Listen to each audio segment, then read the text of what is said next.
Thank you, Adam, and thank you, everyone, for being here. So I'm a teacher, right? And so I want to start with a little exercise. Everyone has, I think I already heard a groan. Did I hear a groan? So everyone has a sticky note on their table, or a sticky pad. So here's what I want you to do. Okay. So most people have devices, I'm imagining. Your phone will do just fine. And so I'm going to give everyone a chance to take a sticky note, and most people, I assume, have some kind of writing implement. So here's what I want you to do. Any educator in the room will recognize this pretty quickly as a think, pair, share. Right? Okay. So I want you to go to Google, right? And don't go to Bing, don't go to DuckDuckGo. I want you to go to Google. And I want you to begin by typing in why do or why are, and then type in one aspect of how you identify. Race, gender ID, ethnicity, okay? I want you to write down the first two autocomplete suggestions, and after you do that, we'll reconvene. So I'm going to give you about 90 seconds. So I see that some people already violated the spirit of the exercise by sharing before I ask you to, but I'm going to overlook that.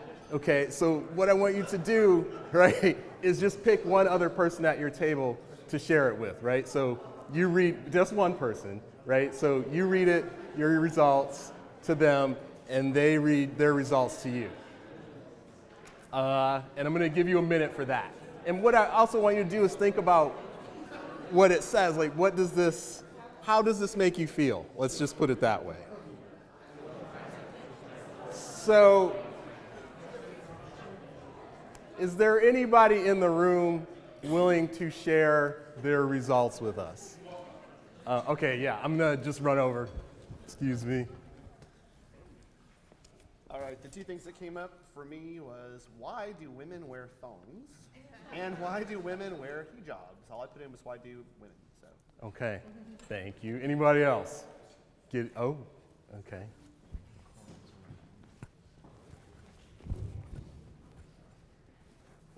So I typed in, why do Africans? And it came up, why do Africans have yellow eyes? And why do Africans have big lips? Okay. Okay, is there one more person who'd be willing to? Okay, oh yeah. Okay, there we go. And so for me, I only got just one. I Yeah. was typing, why are Malawians? The only one that came up was, why are Malawians poor? Why are they poor? Poor, yes. Oh, wow, okay.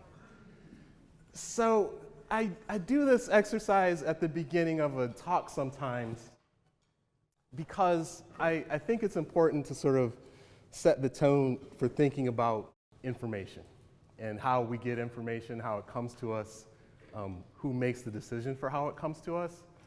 And so Google will tell us, right, that they're trying to index the world's information, right? That they'll give you all kinds of reasons about why the algorithm does certain things. But I think it's important to frame this as an ideological decision, as a design decision. And so I've got a couple of examples that will illustrate this a little more deeply. So I don't know how many people have Google Homes or Alexas in their house, how many people got one for Christmas, anything like that.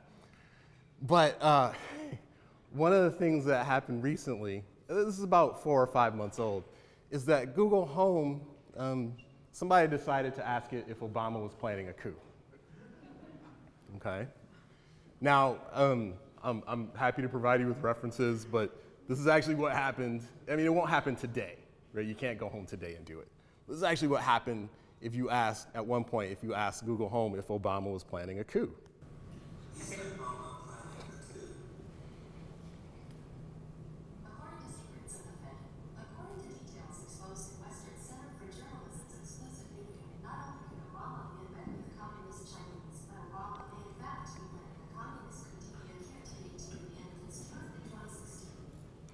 So I apologize for the poor audio, okay, but what it said, according to details exposed in Western Center for Journalism's exclusive video, not only could Obama be in bed with communist Chinese, but Obama may in fact be planning a communist coup d'etat at the end of his term in 2016.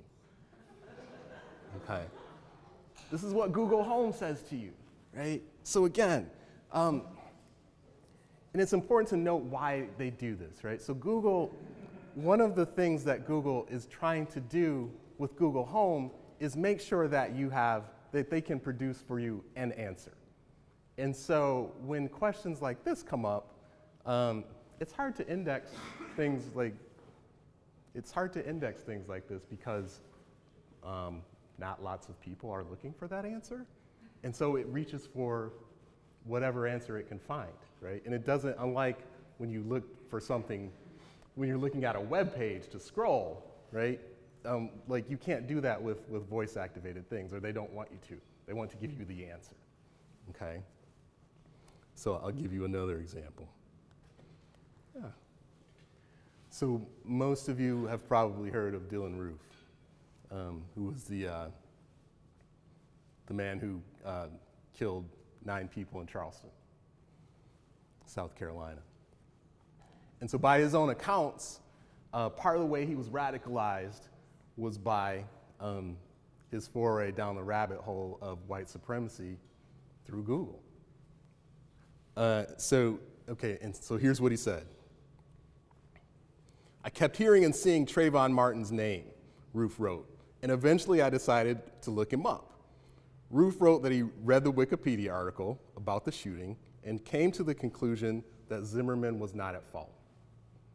But he continued, more importantly, this prompted me to type in the words black on white crime into Google, and I have never been the same since that day. Okay, so we can move from what might seem like some kind of innocuous results, or maybe not, depending on what kind of results people got. We can move from that into thinking about what happens when people are looking for certain kinds of information. Now, of course, we can't say that he wouldn't have committed that atrocity had he found different kinds of information. We also can't say that he can't, that he would have. And so I think it's really important, and again, I like to always frame this in terms of our students. It's really important to frame these issues in terms of how people access information, how they get it, who gets it to them, does it come to them, what are the filters that determine how it comes to them, and what are the design processes and ideological decisions that help make that the case.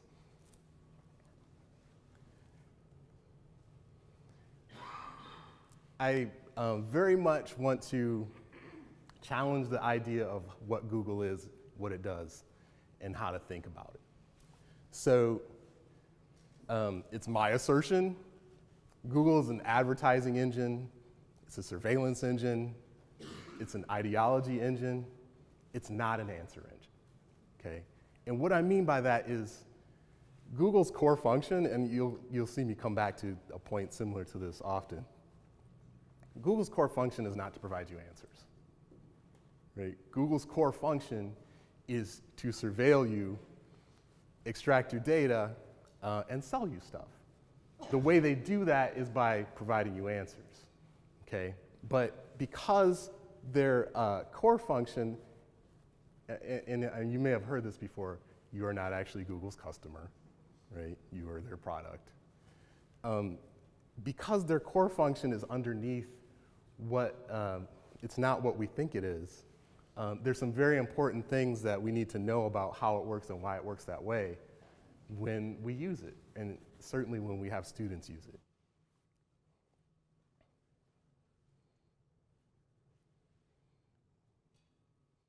And so one of the ways I talk about this in my scholarship, I talk about it with my students, is a term that I use called digital redlining. But in order to talk about that, first I want to just give like a brief history of what redlining is and what it has meant in this country, and then we can kind of jump forward and talk about what it means digitally, or how those practices are reasserted. So redlining is the practice of denying or limiting financial services to certain neighborhoods based on racial or ethnic composition without regard to the residents' qualifications or creditworthiness. The term redlining refers to the practice of using a red line on a map to delineate the area where financial institutions would not invest. So I'm from Detroit. This is a homeowners loan corporation map of Detroit in 1940, okay? And so unfortunately you can't see in the kind of granular detail I'd like you to, but the red portions are marked as hazardous, right? The black dots on the map identify the density of population of black folks, okay? The green areas, which are the suburbs, or what came to be the suburbs, are areas where loans were allotted, right? If we think about how historically in America, right, for pre-crash anyway, for the last 70 years, the way generational wealth was built was through home ownership. So a lot of people don't know this, right? But the way generational wealth was built was through home ownership. And so federally mandated policy about who could get loans, where you could live,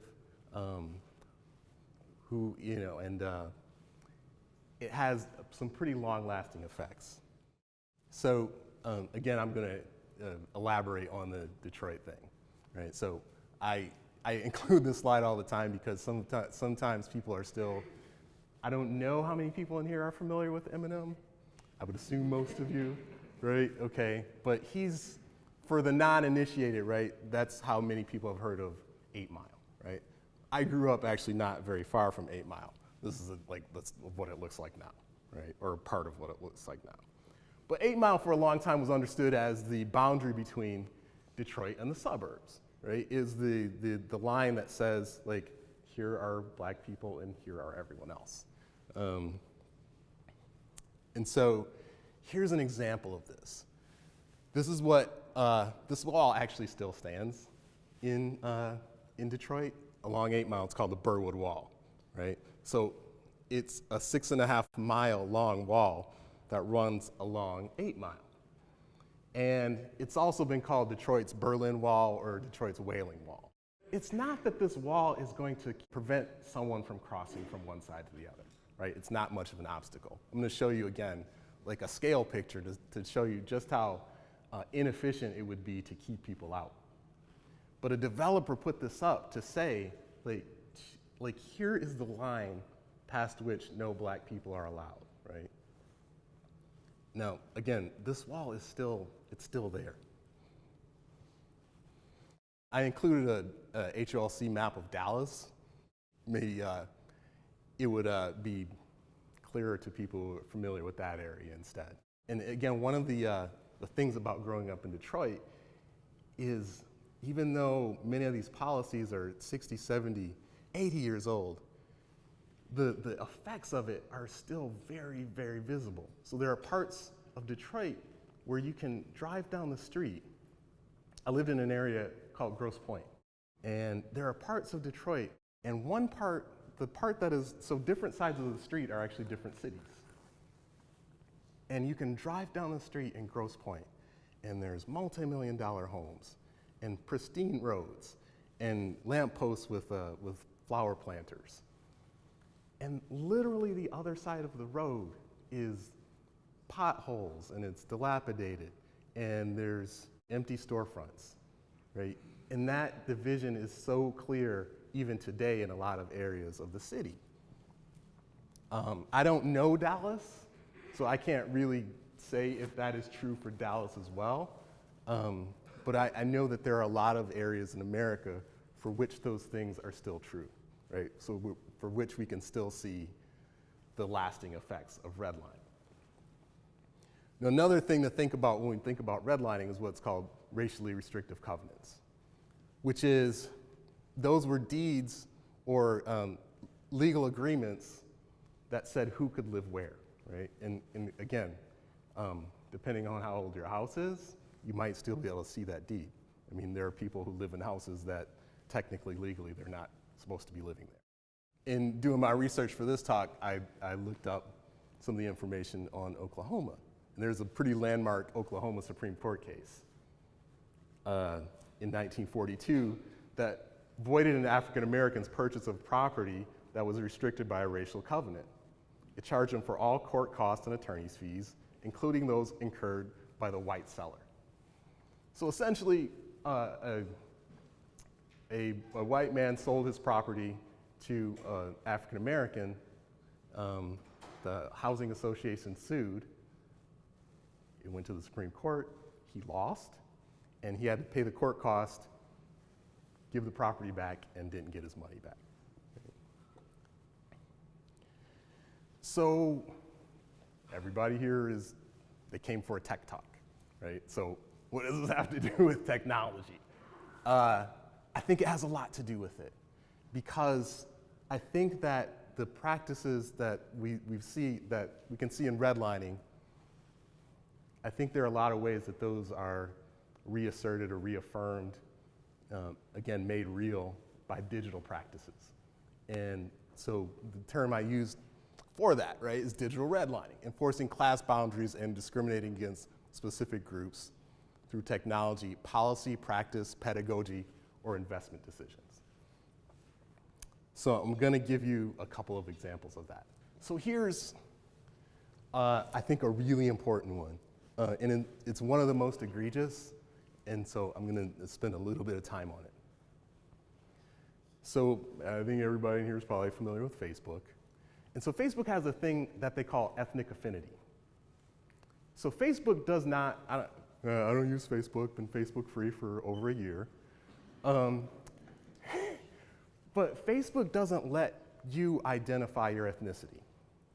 There is no box for that.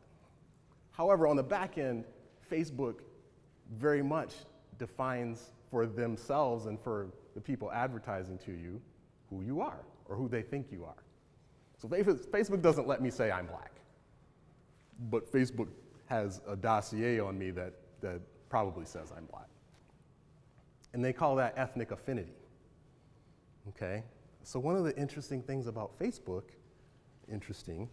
is that through targeted advertising, and again, so it's important to remember, Facebook's core function is to track you and sell you stuff. Like anything else it does is kind of beside the point. So Facebook, through targeted advertising, lets people, so let's say I want to sell hair care products. It lets me say, like, I want black people to see this ad, or I want, whatever ethnic group you want to imagine, or all other kinds of categories, which is fine if I'm selling hair care products. But let's say I have an apartment to rent. Facebook lets me say, I don't want black people to see this ad.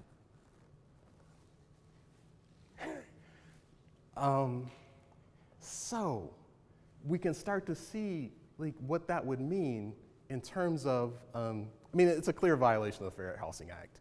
Facebook got caught doing it, and they did sort of the PR tour and said they would stop doing it.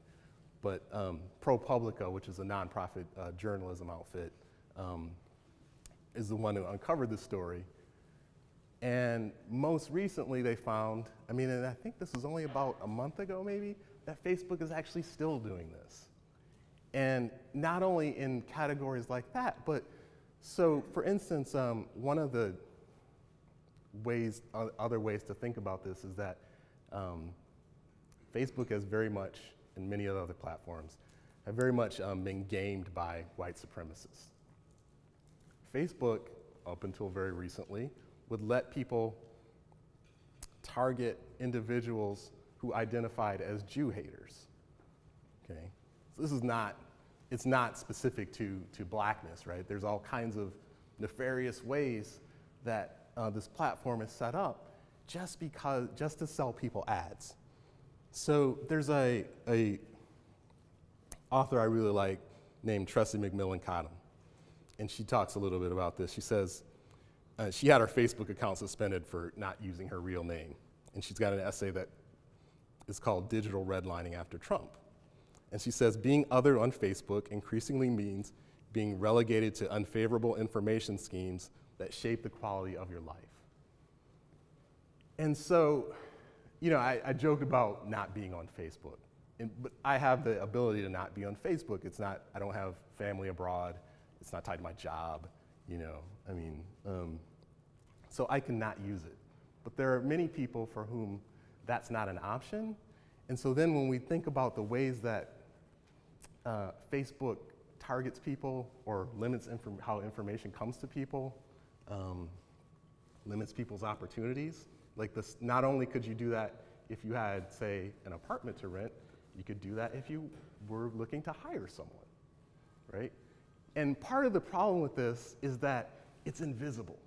So for something like any time before Facebook, if someone had an apartment to rent or a job and they were looking to hire someone, right, and they discriminated against protected classes, there's some pretty obvious ways to suss that out, right? Like, you can send in a black couple, and the person who's selling the house or renting the apartment will say, sorry, it's been rented. And then 10 minutes later, you send in a white couple, and he rents it to them, and it's pretty obviously discrimination, okay? But with something like Facebook, people don't even know what they're not seeing. Right? So there's no way for someone to know that they're not being served an ad because they're a particular ethnicity, for instance. So its invisibility is part of what makes it so pernicious. There's a couple other examples I want to use, and then I'll go and talk about how this applies to teaching. So I don't know, do people know what a stingray is or a cell site simulator? No, okay. So some of the work I do is about police surveillance. So a cell site simulator or a stingray is basically military technology that has been used in war, but that's now used in domestic settings. So everybody in here, almost everybody probably, has a device that's constantly pinging or connecting with a cell phone tower. Well, a cell site simulator is a portable device that acts like that cell phone tower. And it forces your device to connect to it instead of AT&T or T-Mobile or whatever. And it sucks up all the data from that device. And some of them even can record conversations, but it sucks up the metadata and things like that. It's used, say, during protests. So say if there's a Black Lives Matter protest, there might be a van somewhere with a popular name for them is a stingray. There might be a van somewhere with a stingray that's soaking up everyone's data at the protest. So one of the interesting things about this is that there's no way for it to tell who the suspects are. It just sucks up everyone who connects to it, right? So here's a map of Baltimore stingray surveillance. Okay, so a couple things. The darker areas on the map are places with a higher concentration of black folks, of African Americans. And the pink dots are instances of stingray use, of cell site simulator. I'll give you one other example. So Amazon has what's called same-day delivery. So there's an algorithm that Amazon's developed to say who gets same-day delivery and who doesn't. This is a map of a larger Boston area. So the dark blue area are the places that get same-day delivery according to Amazon. That middle part, Roxbury, is the area that does not get same-day delivery by Amazon. By the direction of this talk, you could probably tell that I'm getting ready to say that Roxbury is where a lot of black people live in Boston. Okay. So it's important to note, and people are invested in the question of intentionality, okay? So I doubt there's a coder or a group of coders at Amazon thinking we're going to deny black people same-day delivery. That's not exactly how it works. There may be, right? James Damore, right? Whatever. That's not exactly how it works. But what has happened is there's not someone at Amazon saying, we're not going to do this. There's not someone at Amazon saying, we have to make sure that we don't do this. And so one of the important ways when we think about tech and intentionality is if you are not at least attempting to design bias out, then like by nature you were designing it in, right? That because there's no one saying, hey, let's think about this, or because there are so few people, because the people who do these who create this technology so often are very similar in their demographic. There's no one who looked at that and said, wow, we can't do this. All right, we should figure out a better way to do this.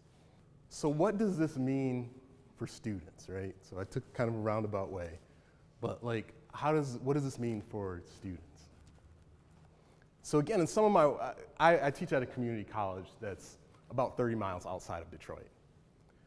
And what got me to start thinking about so much of this stuff is that our campus was pretty heavily filtering the internet on campus. And so the example I use a lot is what used to be called revenge porn and is now called non-consensual intimate images. It's basically if like consenting adults make a recording of some intimate act, and then one of those parties decides to publicly post that information. Became known as revenge porn for a while. So I had my students doing work on that, and they would go to the computers and look up revenge porn, and they would say, Professor Gilliard, nobody's written anything on this. There's no scholarship on it. And I knew that wasn't true, right? Because I'd read it, right? I could easily say, well, you should go read Elena Zayed or something like that. But then what I found out is that the filters on campus were preventing them from getting information, right? And so an example is someone was gonna look up an interview on Playboy. Now, if you want, and I don't really want to, but if you want, we could have some discussions about whether or not students on campus should be able to access Playboy. But they were actually really looking for an article. But they couldn't get to it, right? And this is the screen that our IT folks throw up every time they were blocking something. And so it says, it's been identified in a national security database as malicious or untrustworthy, or it's not in conformance with the college's acceptable use of information tech policy. So here's what happens, right? And so one of the things is that a lot of people actually don't know that well how the web works.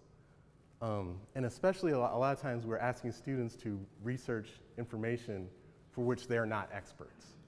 And so if they run up against a wall, a lot of times they think, well, there's nothing there, right? And even faculty, when they would see this page, would just think, oh, well, like there's viruses on this site or something like that, I shouldn't be here. But this was having some real unfortunate effects, like academic freedom effects, like ways that my students couldn't do the work that we were trying to do in class because the web was filtered for them. Another way to think about this is journal access. And so again, a lot of people don't know this, but that journal access is dependent upon how much money your institution has. And so, a lot of time I spend a lot of time with my students talking about ways to circumvent what I think is a pretty inherently unjust system. So I'll give you a specific example. My wife teaches at University of Michigan. And when she got the job there, I was super excited for a lot of reasons. Part of it is I was going to get better journal access. Right? If I'm honest, okay? And so I spend a lot of time teaching my students ways to circumvent this process because I teach at a community college and there's not a lot of money. And so the kinds of information my students have access to is very different from even what some of their colleagues can get who go to University of Michigan or Michigan State University or Central or anything like that. So again, there are these ways that technological decisions about who gets what information, who has the rights to information, what information people can afford, right? And again, I want to emphasize that these are not natural or neutral. These are decisions that are made, right? I mean, the entire structure of journal access is such that in a lot of cases, if you live in a particular state, and we were talking about this earlier, like you're actually paying for an article twice, right? And I include these stats because here's why this matters. 10% of Americans own a smartphone but do not have broadband at home. So they're what's called smartphone dependent. Now, this is important to think about because, I mean, almost everybody has some kind of internet connected device, but what they use it for, how they use it, how important it is to their life is very different depending on who that person is, right? If I slip and fall right now and break my phone, it's a minor annoyance, I go get a new one, right? If that happens to students, I mean, how many students have you seen with phones? I mean, I don't, you know, how many students have you seen with phones that, with like horribly cracked screens that they're still trying to use, right? Like this is not an uncommon thing, I think probably even at a university like this. But also that phone to many of them is a lifeline, right? It's how they, determine their work schedule. It's how they keep in contact with friends and family. It's how they do their homework sometimes, right? And they might share it with family members, right? So there's this assumption that everybody has the internet, which kind of leads to the second thing. 23% of Americans do not have broadband access at home. So when we make assumptions about who has internet and what kind of access they have, and then we develop pedagogy or assignments or syllabi or any kind of practices based on these assumptions, we're creating a really unfortunate system, right? Digital redlining. Like, and this is like a really important thing to think about because we all, again, I think there's a prevailing notion that everyone's got the internet. And I am here to tell you that even on a campus like this, this is not true, right? That many people have it when they're here, but there are often lots of other instances where they don't have it or they don't have the kinds of access that we take for granted. And so people often ask me, well, isn't this just digital divide, or how would you differentiate this from digital divide? And how I encourage people to think about it is when people talk about the digital divide, they often talk about it in terms of like a natural disaster, right? Like, we gotta fix the digital divide, we gotta close the divide. But by framing it in terms of digital redlining, what I hope to do is get people to think about what are the decisions that we make that reinforce reinforce the divide. What are the things that we do or the ways that we think about privacy or access or information that reinforce that thing, right? So the catchy thing I'd say is that digital redlining is a verb. So I'm gonna come back to this. This is the Burwood Wall again, right? So as you can see, like the size of it isn't really keeping anyone out, right? It's the symbolic nature of it. And so I think that, I'm just gonna read this part. The technologies we use and the tech decisions we make, surveillance, tracking, predictive analytics, I think those mean different things for different people. So, you know, you often will hear kind of like the I have nothing to hide argument, you know, and there's lots of ways in which that's problematic. But I think we need to think about access to information, that surveillance, that privacy, those mean different things to different people. It's important to think about who our students are, who, you know, what kinds of access they have, like why we make decisions that we make, and sort of operate from there. So a lot of times people ask me what can be done, or like how to address this. Or like, yeah, so that's it. So I have a couple answers, but I'm going to sort of take a roundabout way to get to them.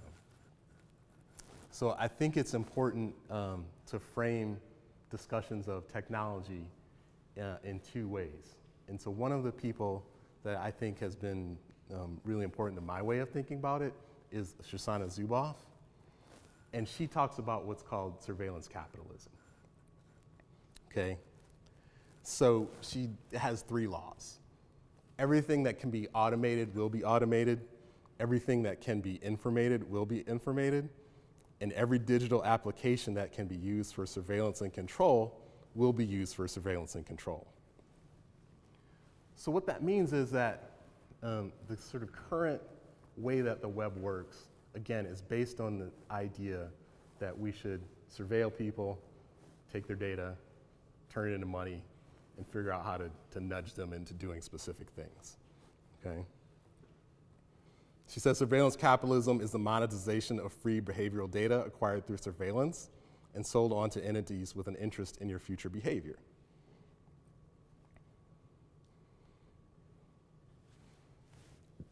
The other way to think about this that I think is really important is thinking about things as platforms, right? And so an example I'd like to use is, do people know what the Internet of Things is? Okay, so the Internet of Things basically means a physical device that's connected to the internet that typically has not been. Your refrigerator, your toothbrush, your thermostat, toilet, trash can, vibrator, right? Like these are all products that people make that are connected to the internet, okay?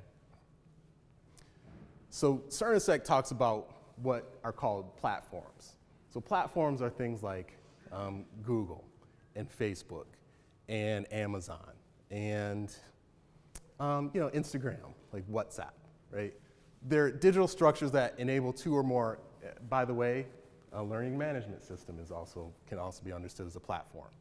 Digital structures that enable two or more groups to interact. A platform provides the basic infrastructure to mediate between two different groups, while often presenting themselves as empty spaces for others to interact on. They in fact embody a politics. So what does that mean? I don't know if people here are Twitter users, right? But one of the things that happened is that Twitter went from a star to a heart, right? People got really upset, right? Because to heart something, right, meant, symbolically it meant something very much different than to star something, right? Or with Facebook, before they initiated the emoji reactions, your choices were just to like, right? That's what you could do, right? In an LMS, right, how students, what ways students are bound by that system that was designed with certain intentions, like that dictates how people can teach, how people can learn, and so it embodies an idea about what those things are, but poses itself as natural, right? Again, to go back to the Google autocomplete example from the beginning. Google tells us that this is the algorithm, right? This is the tech, right? This is natural, this is normal, right? This is neutral, sometimes they say, okay? But it's important to recognize that they are not, right? They are not neutral. Right? They're the result of very specific ideologies and choices. So in EdTech, one of the ways we can think about this is when people say, we want Netflix for education, or we want Uber for education. When people tell us, something I hear all the time, that with enough data, we can solve like whatever the problems of education are, right? If we just surveil people and suck up all their data, like, we can solve some problems, right? I'm here to challenge that.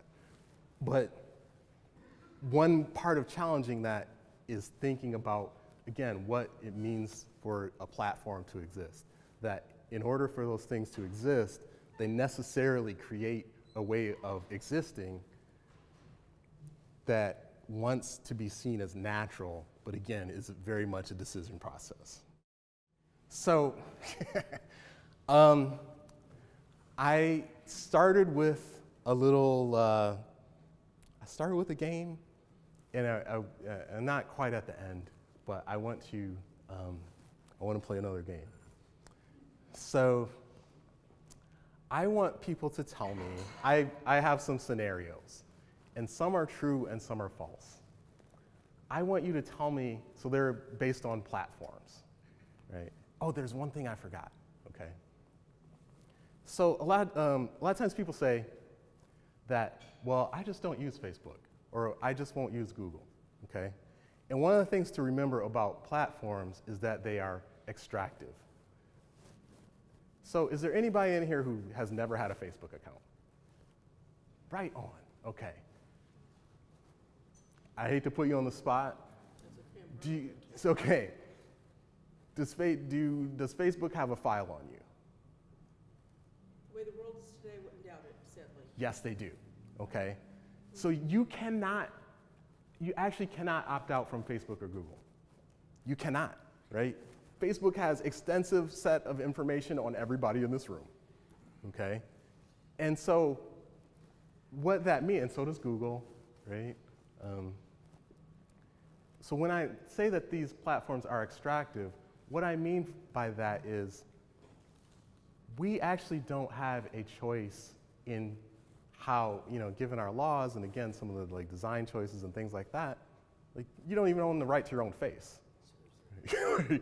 Like, we actually don't have a choice to what extent we participate in some of these systems. Facebook buys reams of data about people from data brokers and things like that, right? So you can't just say, so if you've ever received an email and opened it from anybody who uses Gmail, you're part of Gmail's ecosystem. Just by walking around, right, your license plate readers are following your car, and facial recognition is looking at you. I mean, probably a lot of here have your Bluetooth turned on so the college knows where you are, right?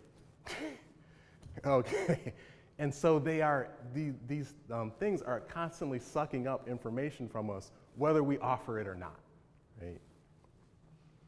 So I have a couple of examples, and I want you to tell me if you think these are true or false. Some are true and some are false.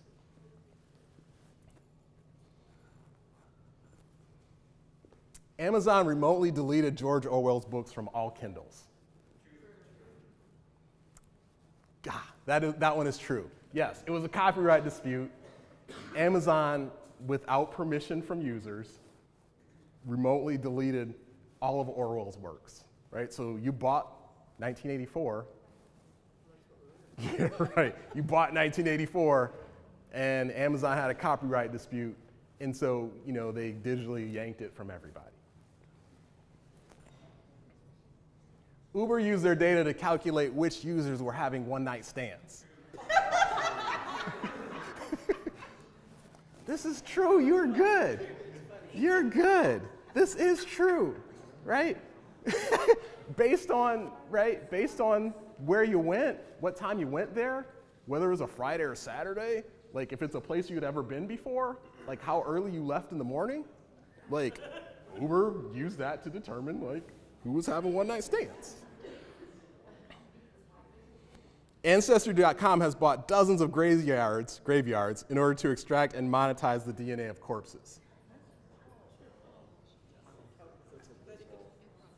What do you say, Mark? I said I hope that's false.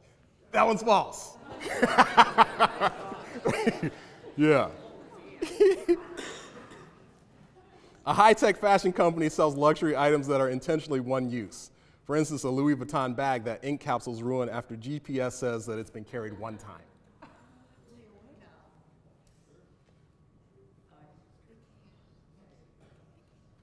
Anybody? It's false. It is false, yeah. But some people were wondering, right? A college president advocated using predictive analytics to determine which students might fail. Right. I didn't even get to finish. Right. This is true. This is true. Right? Yeah, so y'all know about that, right? Okay. Yeah. They fired him, right?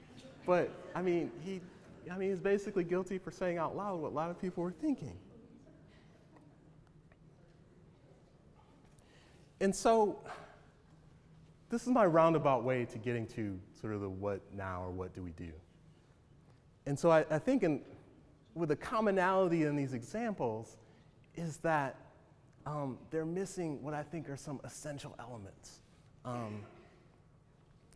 They don't account for agency. They don't account for privacy. They don't account for equity. They don't account for fairness. They don't account for consent. Right? And every day people in here make decisions, so to bring it back to students, every day in here people make decisions about their students, right? And we all have different roles and different jobs. Like some people are invested in retention. Some people are invested in keeping their own job. Some people are invested in trying to get students to just learn some material. And to the extent that we use technology to help do whatever that job is, I think like the sort of what we do, like how do we address digital redlining? How do we address issues of equity and fairness? Is that we have to foreground those things, right? So that, you know, Adam asked me last night, so like, what would I tell a whole bunch of privileged people? And I don't think he was talking about you folks. But I said that the first thing I would say is that we have to foreground the notion of consent, right? That the model that we use for so much of this stuff is that by existing, we get to take people's data, right? We get to make decisions about people just by the nature of us being the stewards of it or us having access to it. And by foregrounding ideas about privacy and agency and consent and fairness, like as we make every decision that we make about tech, I think we can, it's at least the start to changing the way that these things work.